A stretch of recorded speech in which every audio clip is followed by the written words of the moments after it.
We are moving into a new Psalm, Psalm 59, and just a note of interest, we have covered now 94 Psalms. This is our 95th, so we're approaching the number 100, which should be 2/3 of the way through. Of course, Psalm 119 is an entity unto itself. It's the longest chapter in the Bible. But today we finished up yesterday Psalm 58.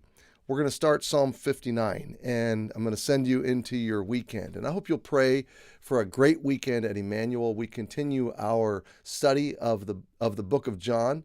I am in a strait betwixt two. We're starting chapter 7, and I really want to cover the whole chapter because it's all one scenario, one setup, unfolding story, and it is spectacular. So we'll see. We'll see if that ends up breaking in half later today and tomorrow. But Sunday morning, we're going to have a great day. It's Celebration Sunday, so new believers will be baptized, and just so many good things are happening. Thank you for praying for the construction at the school. Our teachers have been in service all week. School progress is moving forward rapidly. Next week will be a cleanup and setup week, and then we will start shortly after Labor Day. So we're excited about that.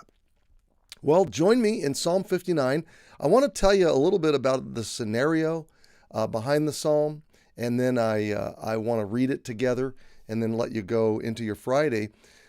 You'll see in the beginning the title says, "To the chief musician, Altaskith, Miktam or poem or song of David, when Saul sent and they watched the house to kill him." So that story is in 1 Samuel 19. And 1 Samuel 19 is the story of Saul trying to kill David. And he throws the javelin and it misses him. And so at about verse 11, verse 10, "And Saul sought to smite David even to the wall with the javelin, but he slipped away out of Saul's presence. He smote the javelin in the wall, and David fled and escaped that night." Verse 11, "Saul also sent messengers unto David's house to watch him, and to slay him in the morning. And Michal, David's wife, told him, saying, If thou save not thy life tonight, tomorrow thou shalt be slain. So Michal let David down through a window, and he went and fled and escaped.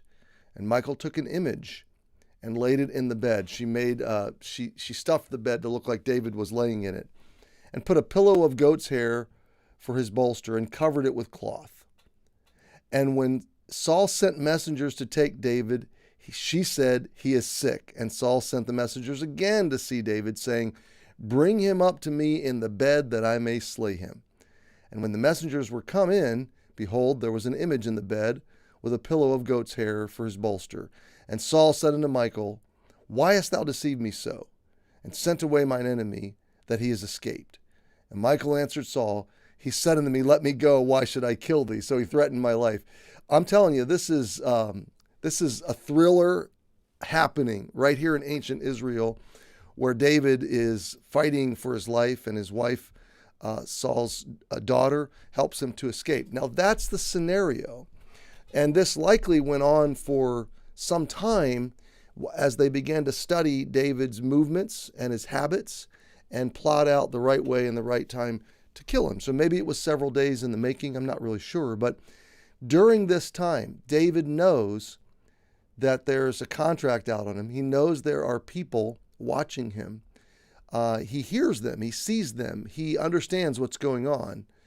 And so he takes this struggle to God. And this is his prayer life. Again, this is his devotional life. This is how he handled very intense, life-threatening circumstances.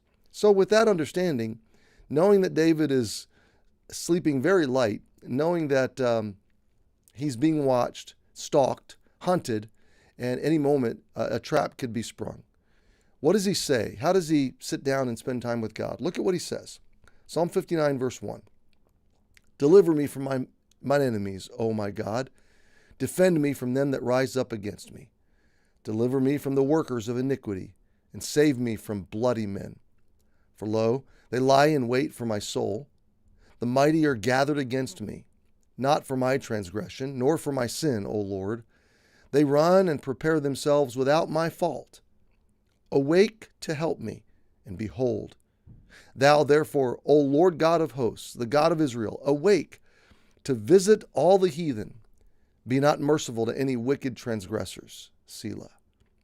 They return at evening. They make a noise like a dog and go round about the city. Behold, they belch out with their mouth. Swords are in their lips.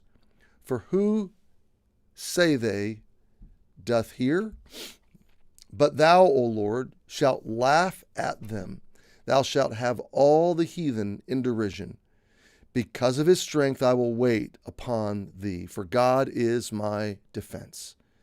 The God of my mercy shall prevent me. God shall let me see my desire upon mine enemies. Slay them not, lest my people forget. Scatter them by thy power. Bring them down, O Lord, our shield. For the sin of their mouth and the words of their lips, let them even be taken in their pride, and for cursing and lying which they speak.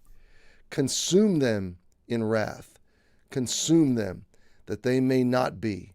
And let them know that God ruleth in Jacob unto the ends of the earth. Selah. And at evening let them return, and let them make a noise like a dog, and go round about the city. Let them wander up and down for meat, and grudge if they be not satisfied. But I will sing of thy power. Yea, I will sing aloud of thy mercy in the morning. For thou hast been my defense and refuge in the day of my trouble. Unto thee, O my strength, will I sing, for God is my defense and the God of my mercy. So you see the sequence. You see David crying out to God. You see him rehearsing what his enemies are doing again. You see him asking God for a specific kind of deliverance and a specific kind of conclusion. And then you see David at the end of the psalm resolving what his response will be until God intervenes and deals out justice.